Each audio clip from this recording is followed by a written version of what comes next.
Great day, y'all. I pray that you are well, that you're having an amazing day. As you come in, feel free to say hey. Man, y'all, excuse my cough. It's still fairly intermittent at this point, but I sound a whole lot better than I have. So I'm grateful for that. I hope that your day is going well, and that you're being found doing exactly what it is that you're supposed to be doing in this season. We are broadcasting in a few different places today.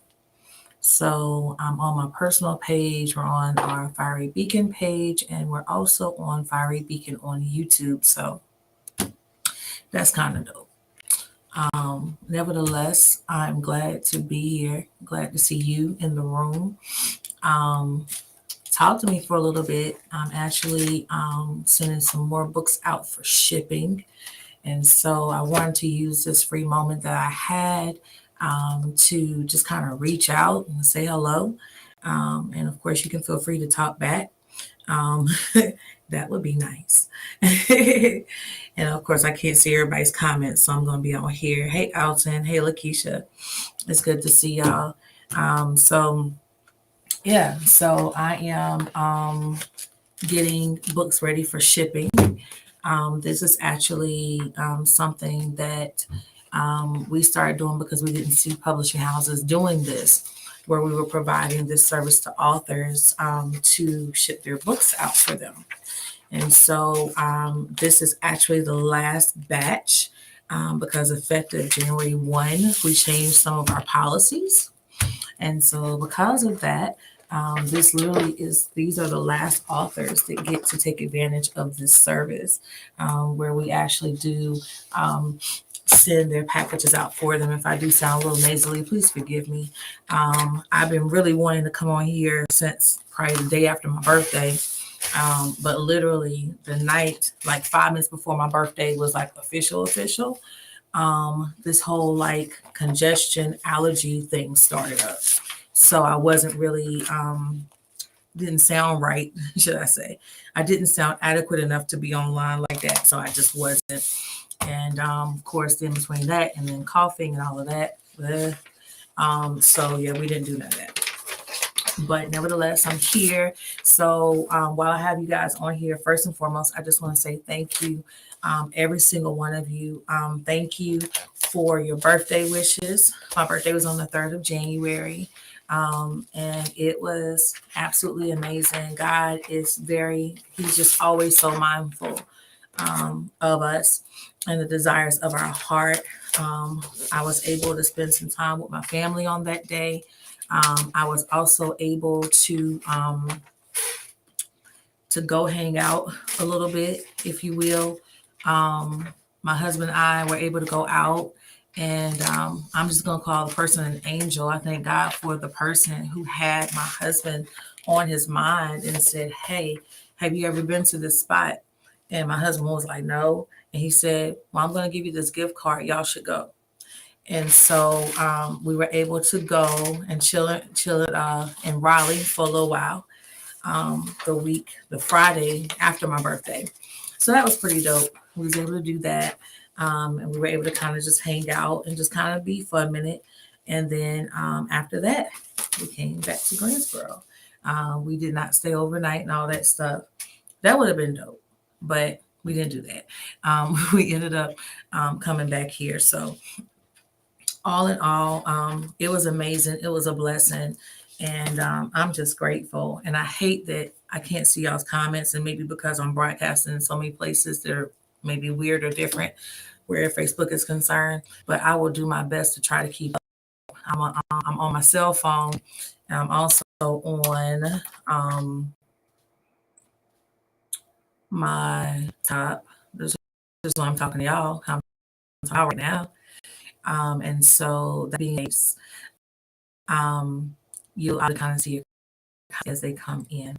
But nevertheless, this year has it's a blessing, man. I mean, I know y'all, we know there's all types of things going on in this world, so many different things that are happening. But you know, we are still here. Blessings to everybody. I'm having to look on my phone because I can't see comments up here for whatever reason right now. But Blessings to everybody. And so I'm sitting here packaging up books for an author of ours. And I'm telling y'all, man, like there's just so much going on in the world. And that's one thing I've learned, as being an author, just something that I've kind of learned um, as a writer and as a publisher, that so many people have survived so many different things. And, while everybody may not want to be the one to talk about it or break their silence, there are a collective of people who are willing to open their mouths and say, hey, I went through that, or hey, I survived that, or hey, I'm thriving through that. And so, that's kind of what we've been doing the past 6 years, is helping that collective of people that are like, hey, I went through it. I need to tell my story. I got to get it out. I mean, we've literally had people who have been molested, never told their stories until they wrote it in a book that we published for them. People who had been gang raped had never shared their story until they worked with us. People who had gone through just all types of different things. And they just deemed us to be a safe place where they could share it and share their story with the world. And it is blessing people, and it's not presented in a demeaning way. One of the things I've seen that authors sometimes do is they're afraid to share certain parts of their story because they don't know who it's going to hurt. But to be honest with you, there is a way to share your story where it doesn't really have to hurt anybody, because it is your truth. And so there's been many things that I've had to share through my writing that were very uncomfortable, extremely uncomfortable for me. But I had to share it. I had to get it out. And I'm glad I did, because people was like, I needed that. And I was like, okay, dope, And so I just really wanted to come on here, like I said, to just kind of talk to y'all for a second, to kind of give you just a little bit of insight, to let you know that, hey, what you went through is not just for you, but it's for other people too. And there's somebody in this world that needs to hear your story. That's the whole reason I think I started writing. Originally I said my reason was because I just needed to get my book out. I just had to get it out of me. I was tired of not being able to sleep. I was tired of not being able to eat. I just needed to get my book out of me. But to be completely honest with you, that book also had to come out because somebody needed it. And so I just want you to think about that today. Like, who in this world right now needs you and needs your story? Maybe it's going to be in a book. Maybe you're not going to put it in a book. But somebody somewhere needs to hear your story. And at some point, you're going to have to break your silence to share your story, that someone else may be healed, delivered, and set free. One of the things, that I'm doing right now is preparing for When His Daughters Gather 2023. So I'm preparing for that, which is a women's gathering that I host on an annual basis, where women from all over come together to worship the living God. People ask me things like, who are the speakers? And I've kind of gotten into this whole repetitive thing, if you will, where I just tell people, you know what? God is the speaker. That's who the speaker is. God is the speaker. And so, we come together, we worship God, we encourage one another, we receive the word of God, we receive the instruction for the year, for the next 6 months or 8 months, however long it's going to be, until we come together again. And so, that's going on. I'm releasing my 21st book that same weekend. That book, Church Girl, Club Girl, God's Girl, I'm going to tell y'all the truth, it's a doozy. It's a doozy. I'm gonna tell y'all the truth. This is a whole doozy and a half, man. Like this book right here, I'm probably digging deeper than I've ever had to dig, and much deeper than I ever wanted to. To be completely honest with you, there's no part of this book that is easy for me to convey, or that's easy for me to articulate, because so much happened in those 3 periods of my life, between being in church and then becoming an outcast almost in the church, essentially, and then going from that to being in the club, and being an outcast almost in the club, being accepted in my eyes, but essentially being an outcast as well. And then shifting from there, and then here we are over here, and now it's God's girl, like what God has done on the aftermath of everything that I've gone through during that period of time. So literally, everything from like how I grew up is in that book. Um, God help, how I grew up in church, visions that I would have as a young girl, and people thought I was crazy. All of that is in there. Being kind of like slandered out and outcasted out, finding a new church home, literally joining what's considered to be in some areas a mega church, and literally joining there with no family and nobody that I really knew, just following God, and just that whole span of journey, you know, going through relationships, being a late teen, if you will, early adult, if you will. I ended up in a relationship with a man who was around the same age as me. And he actually was a minister. He was at MIT, but he was abusive. And so the early part of my adulthood, I was with a man who abused me verbally and things like that. And so I talk about that. Jesus. Um, marriage in some degrees, things that happened during that place and that time, losses, adjustments, things I had to admit, things I had to take accountability for. All of that's in there. Hey, cuz, oh, you ain't call me back. I'm mad. Okay. But yeah, all of that is in there. The mental anguish, the betrayals, all of that stuff. Some people may be watching me and saying, "Oh crap, am I in the book?" No, not really. I'll put it this way: maybe the lesson you taught me is in the book. Can I say it that way? But it's not anything to be demeaning, and it's not anything to come against anybody. It is literally what God has done in me. And I pray that it's going to bring understanding for those that need to know, feel that they need to know anyway, why we push as hard as we do and why we press through like we do. There's many things that are shared in there. But can I tell you something? The same people that are out here talking about their church hurt, I went through church hurt. And can I tell you, and I'm doing air quotes for a reason, because can I be honest with you and tell you that it's not like necessarily church hurt, it's people hurt, right? And so oftentimes we hear the commentary, we hear the example, have you ever gone to a bad Walmart? Well, does it keep you from going to Walmart? No. You might not go to that Walmart, but you're probably going to go to Walmart because you know that overall the product that Walmart has available is good and is good for your use. You may have been to a really bad Wendy's. Y'all, I've been to some really bad Wendy's locations, but I've been to some really good ones too, right? There's some McDonald's you may say, I'm never going to the McDonald's again, but it doesn't mean I don't like McDonald's fries and I won't find me another McDonald's to go to, right? And so what I had to learn through my process is, what, just because I went through that there, it doesn't mean that it is resonant in every church. It doesn't mean that it's resonant among all people. And that's the thing that we oftentimes have to get healed from. I put a post up really late last night, early this morning. And at the bottom of it, it says, if I'm not mistaken, it says restore.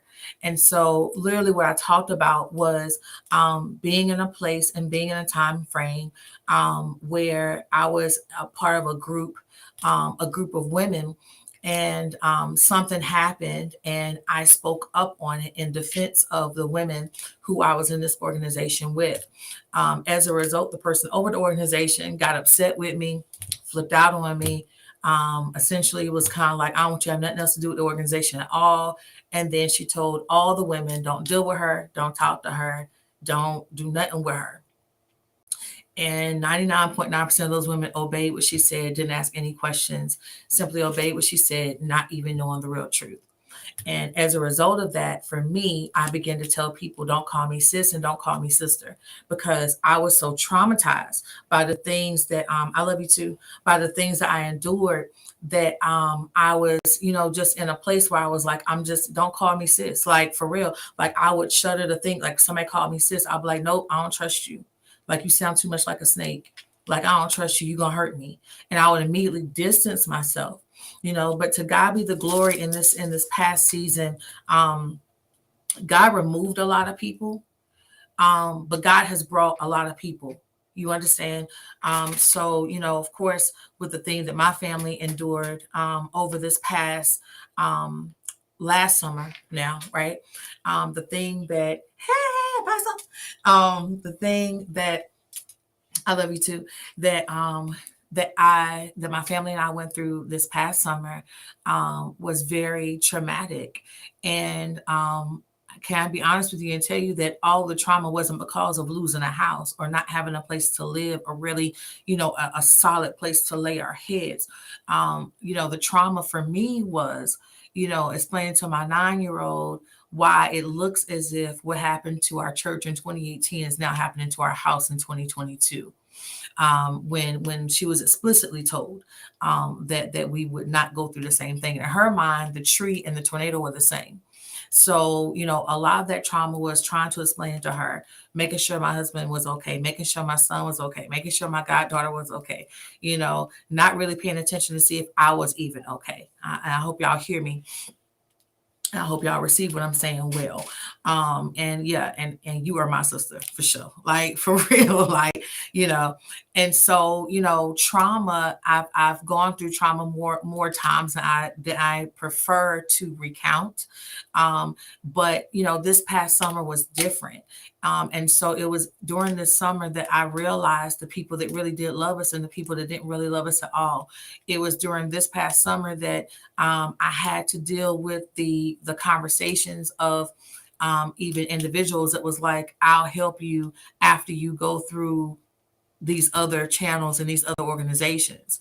If there's anything for us to do, then I'll help you. And I was just kind of like, whoa, like if this were you, I would have given my all to help you, right? And so, all of these different things I was going through. And for a while, it made me, even as clergy, even as being a person that was preparing, hey, preparing for elevation, it made me begin to have a distrust, not with the church, but with people of the church. Hear what I'm saying? Okay. And so literally I was in a place where I was like, whoa, like a kid in a sandbox who has really great toys, right? And then all of a sudden your toys are taken away from you and you realize that people were never with you for you. They were only with you for your toys. Okay. Somebody talk back to me. And some of y'all may know how that feels, where it's kind of like, whoa, like everything. When I tell you everything, it was almost like everything was at a stop, at a standstill, with the exception of church.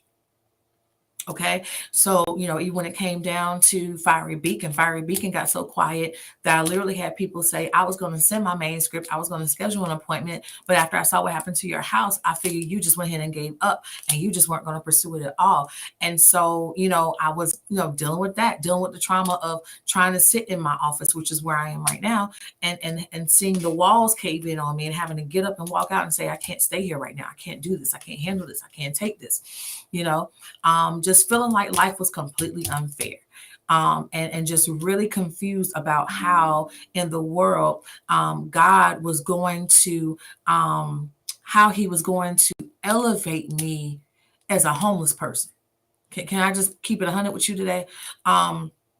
God, how are you going to elevate me? How am I still talking about being a business mogul and my family has no place to really lay their head, And so even after finding, finding a spot or whatever the case may be, there was still weeks and weeks ahead of going through debris and going through stuff and trying to figure out what we could keep and what we could throw away and what we lost that we didn't know we lost. And now I'm looking for stuff and I'm looking for things I had as a little girl. And I'm realizing that those things probably got thrown away in the debris. And, for instance, hey, Kendra, for anybody that knows anything about, and I'm glad Kendra's here, like when you lose a parent. So one of the things that we lost in the debris was a stack of greeting cards my dad physically signed for me from the age of 5 until the time he died when I was 14. And so I have had those with me this entire time. And now I'm looking around and I'm 90% sure that it probably got messed up in the debris and it was thrown away. And some people may look and say, wow, that don't really, that may not feel like trauma to you. But when you lose a parent and all you have is all you have, and you look around and what you had is no longer there, oh, that's a situation. You know what I'm saying? And it's a situation for real, and I mean it's just real. Let me see. Da, da, da. Right. And so excuse me, it was there that I realized and I understood just the trauma of it all.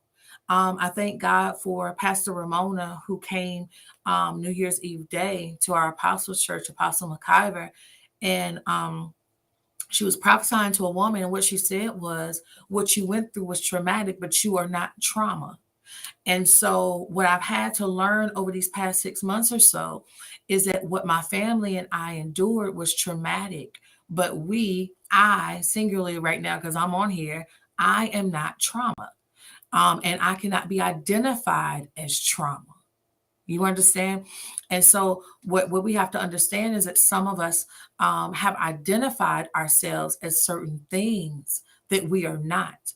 We have gone through those things, but we are not those things, right? In other words, I may go through depression, but I don't own depression. You understand? Like, even if I feel depressed, guess what? There's a word inside of me that I can release out of my mouth that will speak against depression. Even if I still feel like I am, there is something I can do. So, Lisa Nichols, I don't know if you guys know her, but Lisa Nichols is an amazing coach, an amazing professional speaker, motivational speaker. And she talked about going through chronic depression and that her therapist wanted to put her on medication. But she said, before you do that, let me try something. And so she literally began to do things like speaking affirmations every day. And she began to get some type of, how can I put it? She began to get some type of kind of like a plan, an everyday thing that she does, right? So you wake up, you brush your teeth, you wash your face, or maybe you go outside, things like that. Sit outside, breathe in the fresh air, go back inside, make a cup of coffee, whatever you do. And she did this for like a month. And when she came back, her therapist was like, "What have you been doing?" And she told her what she'd been doing. She said, "Well, keep doing what you're doing. I'm not even putting you on medication." What am I telling you? One of the things I've had to understand is that even in the midst of doubt, even in the midst of fear, even in the midst of not knowing, your spirit knows quite well what to do to get out of the place that you're in. Like I said, I just came on here to talk. Excuse me. And y'all forgive me. I'm this congestion and all that stuff. And and I'm like, in writing this latest book is my 21st book, y'all. It's my 21st book. I haven't even really looked at the orders. I haven't even looked at who ordered it. I happened to pull up the form this morning and I saw that somebody from the Cayman Islands ordered my book. I am so grateful because when I launched this book originally, can I be honest with y'all? 2 people bought my book. 2. Right? And so to see the support, to see the love, to see those who are purchasing it now, wow. Right? So, as I'm preparing and writing this book out and journaling and journeying through this, I'm finding myself in a place where I'm just like, wow, God, like I'm 44. There's things that I'm not just now learning, but just accepting the fact that I had the blueprint on the entire time. Some of us are going through some things right now. Literally, you have the blueprint that you need to get out of the situation that you're in. You just got to shift it and use it. For some of you, it's starting a business. For others of you, it's whatever it is, right? But I thank God because, can I be real with you? Like, nobody just simply recovers themselves. right? Like you are the main player, but there are oftentimes supporting roles. Sometimes it's just you and God, and that's dope. Sometimes it's you, God, and other people. And I'm telling y'all now, like it had not been for God and the people that he had around me, the people that was like, I got you. Let's keep it 100, shall we? The people that were like, I love you, but I'm concerned. Have you thought about therapy? Like, Holy Ghost filled, fire baptized, a tad bit of crazy, and give me a therapist. Okay? Like, for real, for real. And so, and the person that kind of suggested it, she's on here and she don't know this yet, but I ended up joining a group, and the group has an onboard therapist. You know why? Because there are certain things that we simply cannot get over alone. So here we are rebuilding our life, and here I am exposing a major and intricate part of my life that I never really thought about putting in a book, at least all in one book at one time, because it's a lot. But in it, I know that God is going to use it. I know that God is going to use it. And so, that's part of why I press. That's part of why I push. I put a post up this morning, maybe late last night. I don't know. Y'all forgive me because I went to sleep at like 4 this morning. I woke up at 6. Anyway, but but there's a post that I put up, and literally what it talked about was, do you understand what I'm building? Has anybody ever tried to like build something or do something or create something, and you're looking around and saying, does anybody even understand what God is calling me to build? I think it's funny because, back in the day, and they still kind of do it a little bit now, but not so much if you pay attention. Back in the day, the moment they broke ground on something, they would have a sign up that said, this is what this is going to be, right? Now, you'll see them breaking ground, and all you'll see is the construction company who funded it, but it won't tell you what it is. If I don't tell you what I'm building, do you trust the God in me enough to say, okay, Brandy, hand me a brick. Where you want me to put it? Hand me some wood. Where do I need to put it? Right? Hand me some concrete. Where do you want me to pour it? And in this season, that's really where God has me at age 44.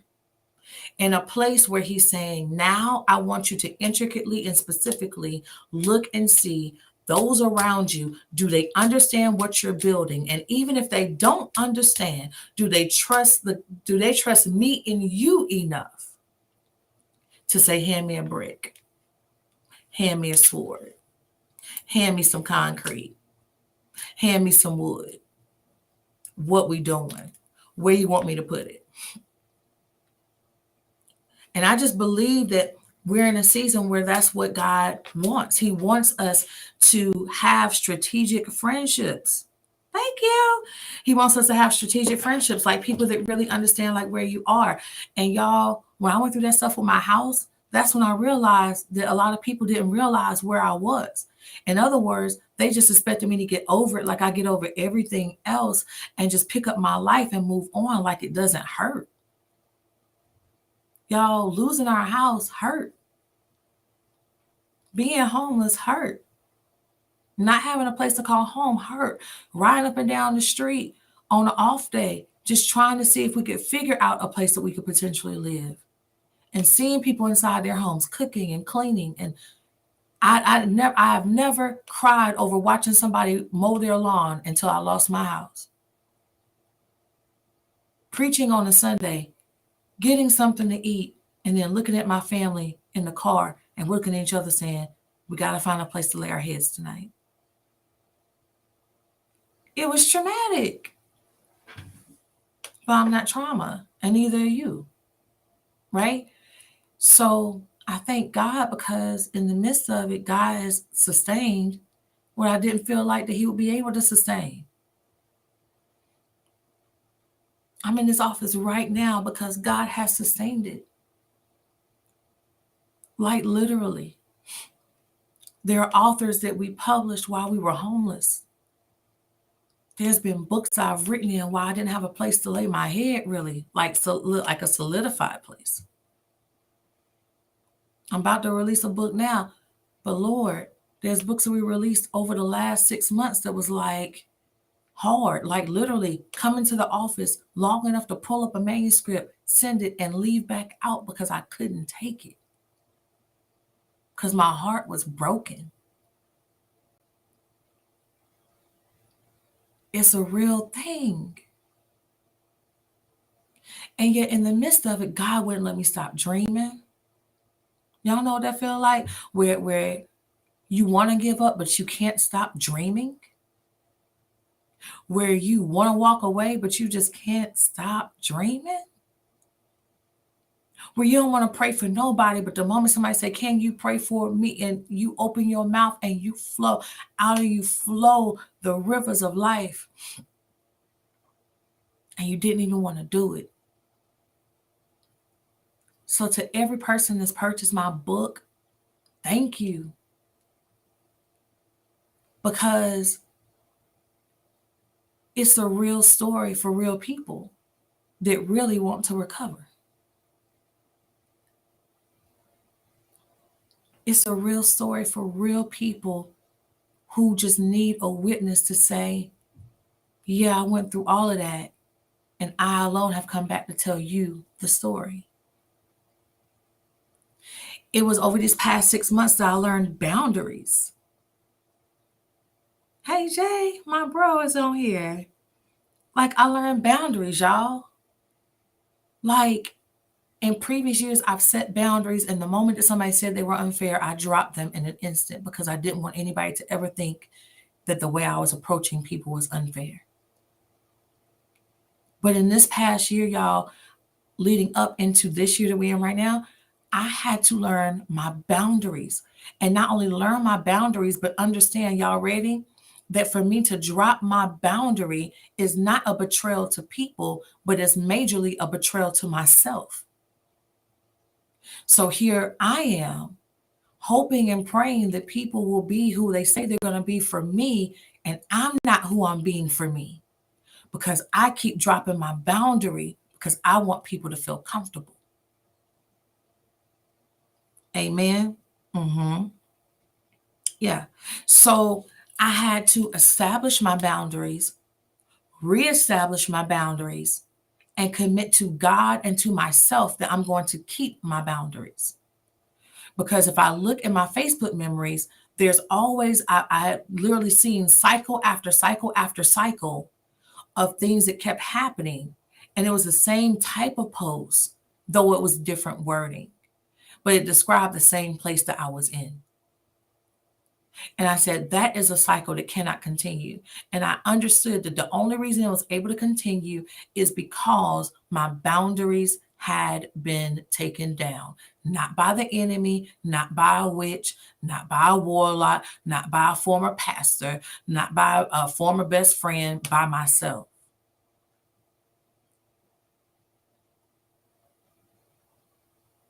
And so, if we're not careful, what we'll do is we'll establish a boundary and then we'll say, okay, I'll take it down.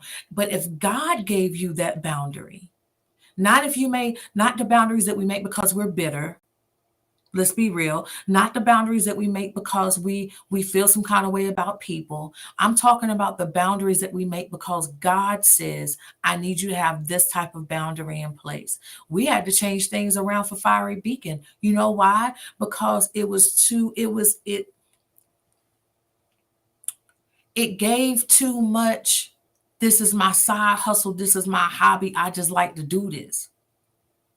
Fiery Beacon ain't nothing that I just like to do. Fiery Beacon is part of my purpose. Fiery Beacon is part of my call. Fiery Beacon is part of my mandate and my mantle. And I have fought. Can I say it? And everybody be okay in the room? I have fought like hell to keep it open and to keep it going. And I have a goddaughter who won't let me forget that it has to stay open. And I have a family and a husband and children who look at me like, yo, you got to keep pressing. So I had to establish a boundary in 2023. Well, guess what? If you're not serious, neither am I. And when you decide you want to get serious, by the time you get serious, excuse me, I'll talk to you, but it may be for a nominal fee. Because what I had to understand, if we can be completely transparent in this room, what I've had to understand is that I represent 2.8% of the publishing house world, not only as a woman, but as a Black female and a female CEO. 2.8%. What I've also had to understand is that based on what God has shown me, what I was allowing is not going to be conducive for what he showed me. Am I making sense? So there's certain things I had to switch around. There's certain things I had to say, wait, hold up. If I hate to say it, if I were a different color or a different nationality, would you approach me like this? Would you submit your manuscripts like this? Would you schedule an appointment and not show up like this? Okay, well, I'm going to have to adopt the traditional publishing house method and the attitude and the press of a traditional publishing house to gain traditional publishing house respect. These are some of the things I've had to learn over the last 6 months leading into this year. Because it wasn't until when I went through what I went through, it wasn't until that happened that I understood, like, yo, that hurt. Yeah, that stole me. No, I wasn't expecting that. And when I'd always been able to just pull up my bootstraps and keep moving, I couldn't. I'm talking in the bed, wanting to get up. I need to go. I need to do this and can't. I'm stuck. And there was nothing anybody could say to me to get me unstuck.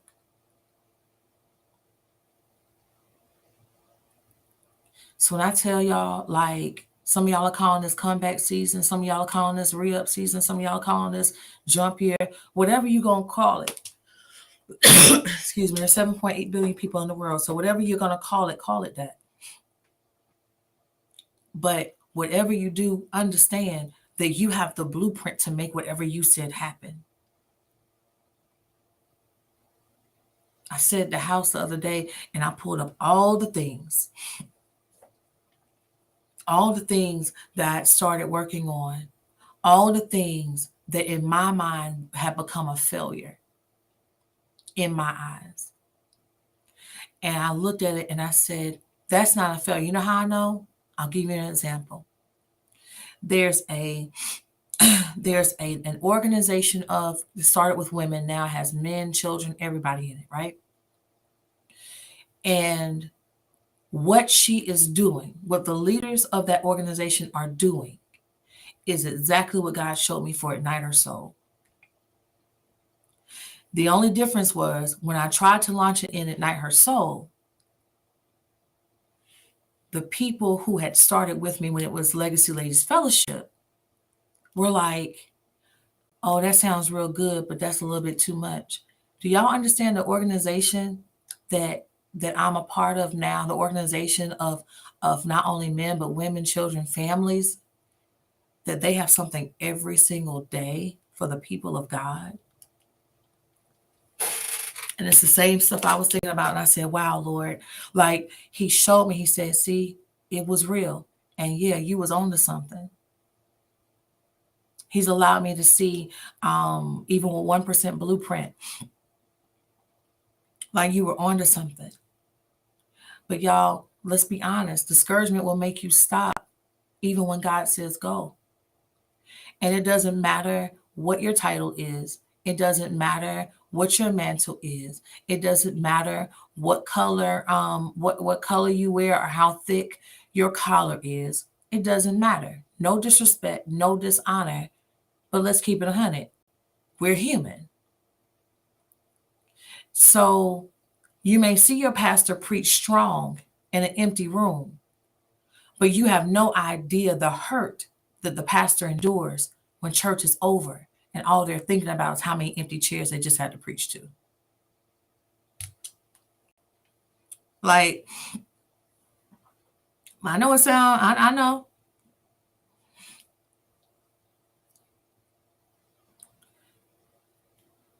Visionary, like authors, visionaries.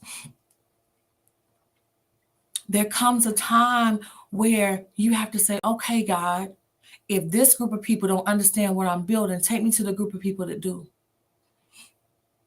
I'm going to tell y'all something that happened last night. I'm going to jump off of here. Hey, Apostle Crib. Last night, well, over the last couple of weeks, there's been something that I wanted to be a part of, an event that I wanted to be a part of out of state. I know and knew it could be something big for Fiery Beacon, something that could really catapult us. And last year, I had many opportunities. I had an opportunity to be on the Word Network, had opportunities to be on various platforms. But when we looked at the opportunity versus the investment, we could have made the investment, but it would have caused shortages in other areas. And so I made the decision and said, I'm not going to do it because I don't want to cause this to go lacking or that go lacking because I'm doing this.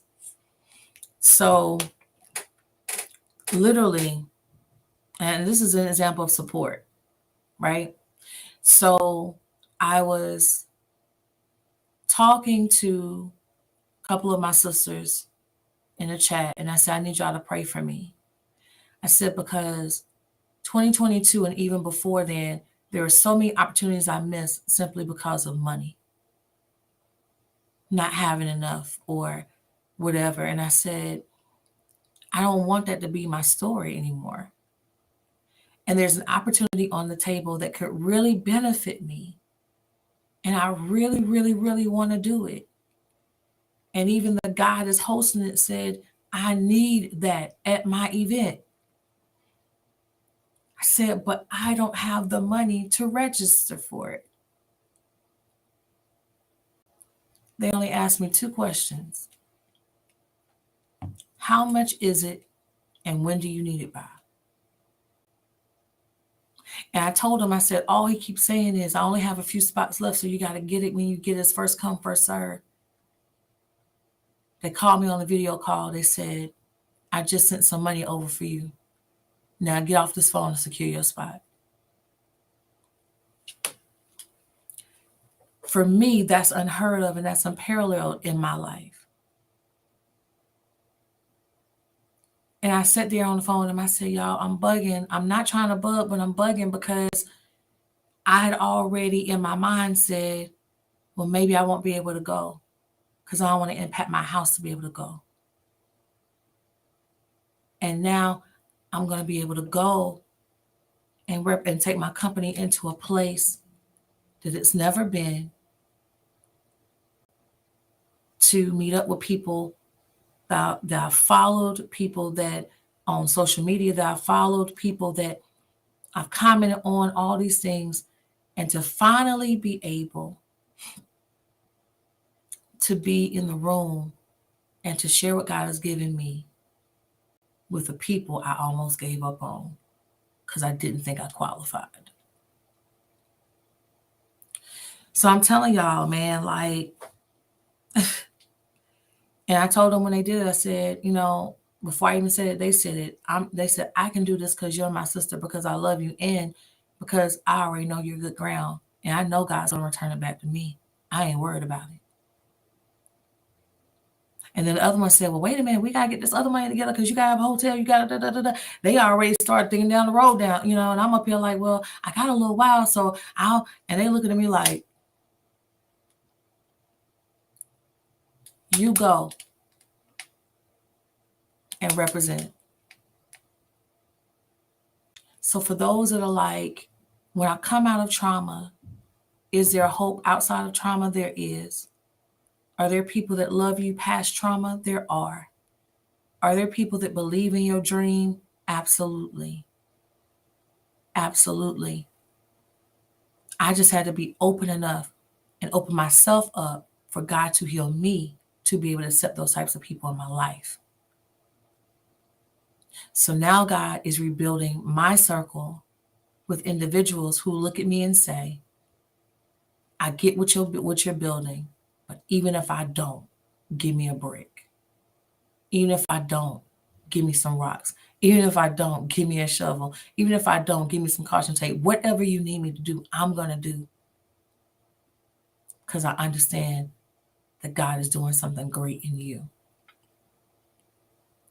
I pray that this video acts as a source of hope for somebody that's been feeling like, I've got this vision, and God, will you ever send a people that understand what I'm building? I'm tell y'all, there's no pain that compares to being able to, like being a visionary and looking around, nobody gets it. And I know somebody say, well, if you and God get it, that's enough. Yeah, true. Absolutely. But again, we're still human. So we're like, God, I'm glad you get it, but can people get it so we can all get it together? I'm learning in this season, y'all, because I used to be the one that would pick you up and take you to promise because I want you to have it so bad. But can I be honest with y'all today and tell y'all that I ain't picking nobody else up? Y'all like, wait, what? Is that even pastoral? I ain't picking nobody else up. Now, if you're injured but you really want to go, that's one thing. But if you sit up here and you lackadaisical and you just doop and you just taking your time and you don't care and you don't know and you breaking promises to yourself, I'm not picking you up and carrying you nowhere.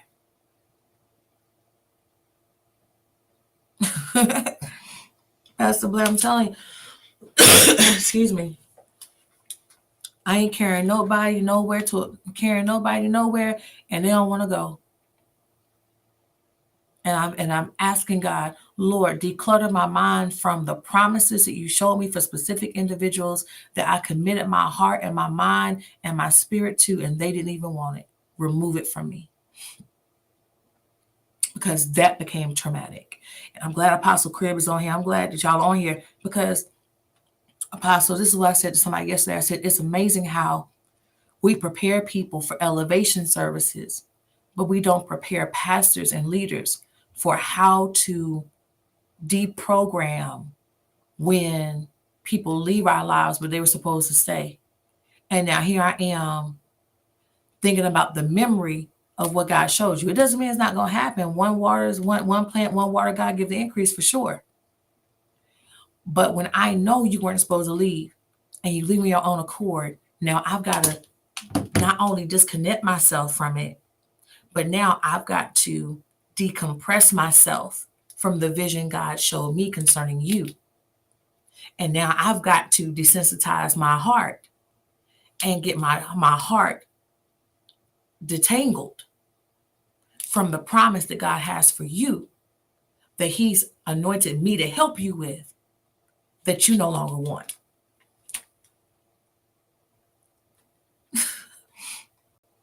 Like, I don't know how y'all feel about it, but it's a real thing. And I mean, not even if you're not a pastor, even if you're just a person, when you know that you are in a person's life for a purpose and that person just leaves you high and dry and you're stuck with all the effort, you're stuck with the effort you involve, you're stuck with and you're trying to figure out now, how do I move on from here? That's why I said I had to make a decision. If you don't want to go, I can't carry you there. There's people that tell me all the time, I'm supposed to be a member of your church. I'm supposed to be at your church. And they ain't came yet. And they going everywhere else around us, but won't come. I can't be the one that keeps reminding them of what they said. If God told them, then guess what? They know the truth. But I'm not going to allow myself to be traumatized over a truth that they won't obey. In times past, I would. I can't do that anymore. The things I'm sharing with you, like today, like it's a lot, and it's boom, boom, boom, boom, boom, boom, boom, boom, right? But it's all very strategic. Because again, it all boiled down to boundaries and accepting the boundaries God wants me to set and enforcing the boundaries that God wants me to set. And for me to set a boundary and to loose a boundary when God has called me to keep the boundary is disobedience to Him, is disrespecting Him. Even beyond me is disrespecting God. So as you guys are sitting in the 12th day of January, 12 is a number of authority. I want you to look at your life today and say, listen, is there something in my life that God told me to set a boundary on and I didn't set it? Or set a standard in and I didn't set it? Or I set it and I dropped it? Because out of all the people in the world, only about 3% are actually going to keep their New Year's resolutions past the 30th day of January anyway, statistically speaking. So I want to encourage you today. Make sure you set your boundaries. Make sure you stick to your boundaries. Ask God, who is it around me in this season that's able to understand what I'm building? And even if they don't know, they'll still help me build it. Make sure if you're coming to one of His Daughters Gather, go ahead and schedule a ticket. Go ahead and secure your seat. Can I be real with you? There, yes, we're having a book release at When His Daughters Gather, but there's something else that's really, really big that's happening the same weekend. And I can't even tell you what it is. The only way you'll know is because you're there. Okay? Real talk. I've prayed about it. I've thought about it. 9 times out of 10, we will not have When His Daughters Gather virtual.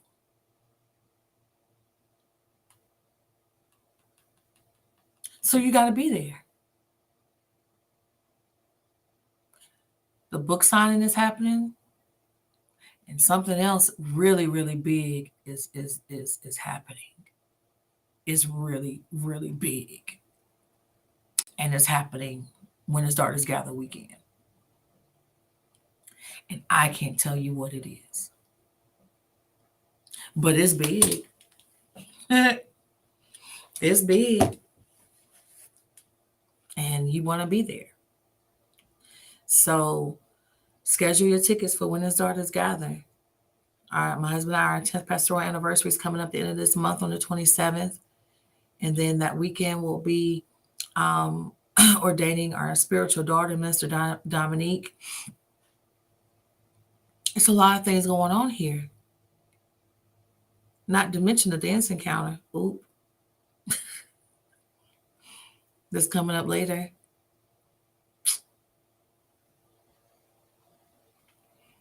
Y'all saw the video where Apostle pulled me up and made me dance, right? Made me dance for her. Well, it's funny because God had been speaking to me prior to that about picking back up with the dance encounters. And different name, different approach. And then one of my goddaughters called me asking me about dance. And then a girl who's grown now with a whole baby, who I taught, she's been around me since she was about 9 years old, watching me dance. And even she asked me, she said, I won't do it. She said, I ain't trying to go out there and dance no more like that. She said, but if you do it, I'll do it. So dance encounter it is. That'll be later this year. It's not When His Daughters Gather weekend. Don't get that hype. But it is coming. And so you want to make sure you're in the space. Secure your book. If you didn't get your book, go ahead and order your copy. There's going to be, excuse me, I'm so sorry, y'all. I told y'all pray for me. I'm still recovering. But there's going to be something special. Yeah. There's going to be something special that's going to be happening that weekend. And it still leaves me in awe. So um, come to When His Daughters Gather. Come hang out with us for our 10th pastoral anniversary. We don't have any plans. We ain't got no banquets. We ain't got no after parties and nothing like that planned. But we will be completing the ordination of our spiritual daughter. If you want to see that flyer, there you go. So you can see her beautiful face. So we'll be doing her ordination. We talked about When His Daughters Gather. So make sure you do that. I don't have anything for the dance encounter. If you didn't order your book, make sure you order your book because the time is swiftly approaching. And if you've been wanting to talk about publishing a book, but you have not contacted us, then you should do that. If you go to bit.ly/Firelit Nation, you can actually find it there. I want to say I have on one of these little things over here, possibly. There you go. You can go right there and you can schedule a consultation. Go to the page where it says ready to publish. Go down to the bottom where it says let's connect. Fill out that information and we'll get in contact with you to get a time and a date scheduled. Our requirements have changed. I'm going to tell you that up front. Okay. Our requirements have changed. Remember, boundaries, good boundaries. Okay. And so when you first fill out that information, you'll get a little blurb back from us. It'll link you into a video where you can watch a video. After that video is done, then you'll be invited to schedule a consultation if you decide to proceed further, and we'll go from there. But yeah, it's a new year. It's a new year and a new approach. And God's doing a lot of things right now. All right. For those that are asking about 3,000, no worries. It's coming back. I'm just not going to tell you when. I'm just going to pop up. Possibly. Okay. So for those who don't know what 3,000 is, it's the rehab room at 3,000 degrees. It is a page here on Facebook where I was actually going in every morning, 5:55 a.m. to share the word of the Lord for that day. And I have not done it since this past summer. And so it's time to pull that up. So y'all pray for me because God really has me pulling my bootstraps in a lot of different areas that, I had in my mind kind of given up on a little bit, to be honest with you. And so y'all keep me in prayer with that and keep Matt's life in prayer. We got, Matt's life will be 8 years old in March. So we have gone through so much, endured so much, come out on top. To God be the glory. It's only God. I promise you that our church is still here. So that being said, I want you to go and enjoy your day. Yeah, we never said 3,000 was going anywhere. I just, y'all don't understand. Y'all don't understand. Like, there's when there's teaching going on in any capacity, even like this, I'm talking to y'all right now, and I promise you my body feels like I've just been up 24 hours straight, which kind of hits close, but never mind. But literally, there's hits that you take. It don't have to be ministry. You can just be a business that's a calling, and you can get on a live, and immediately the body will begin to kind of drain out because you're taking hits or because there's a pull in the atmosphere. And I'm not, can I say it this way? I'm not dumb to it. I understand there's a pull. I understand that there's people that are like waiting to see if I'm going to shift or waiting to see, if God's going to, wants to prophesy or something like that. But I'm learning to curtail it in a way where it's like, that's not what this live is for. Now, if you want to come to 2902 East Market Street in Greensboro, North Carolina, like, it go down over there. It go down over there. 2902 East Market Street, Greensboro, North Carolina. Yeah, over there. Sundays at 9:13 a.m. That is not a mistake. That is the actual time. Wednesdays at 7 o'clock. We're virtual on Bible study nights right now, but there you go. It's right there. Okay. And I did find out actually that, oh God, y'all, I did find out that the bulk of the videos from 3000 have actually been deleted from Facebook. Y'all pray. Somebody actually compromised my account last month, and literally, y'all, the day of my birthday, because I was going to go live the day after my birthday, the day of my birthday, it was compromised again. Because they said that I shared a video that had some craziness on it, and it was a woman sitting there with a turtleneck and jeans on. So y'all pray. I don't know why they want to mess with me. I mean, in my mind, I'm just doing what God said. Obviously, somebody must think I'm pretty doggone important, pretty doggone special for them to be doing that. But yeah, some of y'all don't even know. But literally, that's how fast they had to go in and resolve it, because I refuted it and was like, it's a video, a woman ministering with a turtleneck and jeans on, and they had removed it and gave me access to go back in. But they had literally went in and blocked me out again. And when my account was compromised, I found out there were literally two men that were sitting on my account with me, because I went through a separate website and found these two guys, and I had to block them out of my account, but I was still blocked because of what they did to my account. So I still had to wait it out until Facebook released me back into your world. So I'm telling y'all, man, yeah. Nope, I sure didn't, Ray. It's a lot of videos, y'all, and it's not just happening to me. Y'all be in prayer for the voices, the vessels of God who are sharing the word of God, where their voices are attempted to be muffled. I've talked to pastors who are doing Zooms, Bible studies, things like that.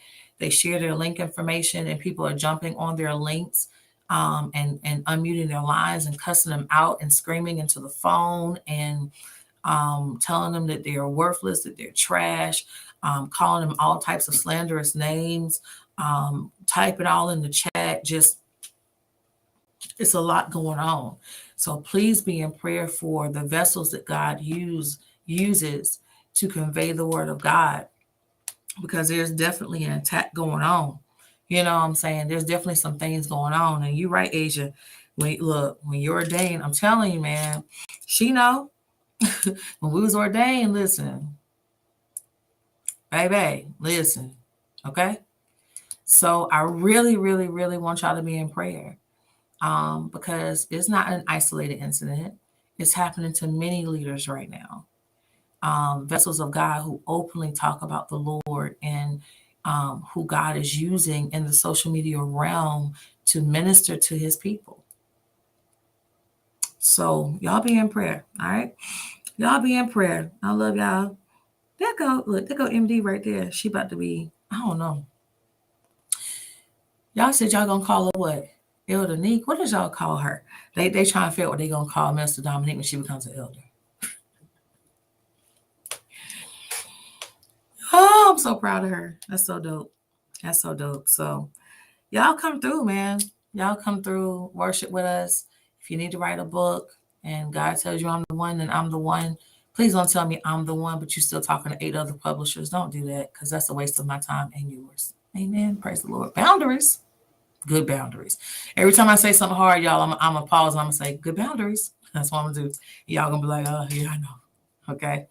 So definitely, I want you to enjoy your day. And I do hope that this little talk, while I was getting all these packages together, all these books that are going out. I got more books going out today. All these books that are going out, right? And I got some more over there on the couch. So thank you for enduring all of this with me. Thank you for letting me talk. Thank you for talking back. And most of all, I pray that it's blessed you. I love you. Have an amazing day.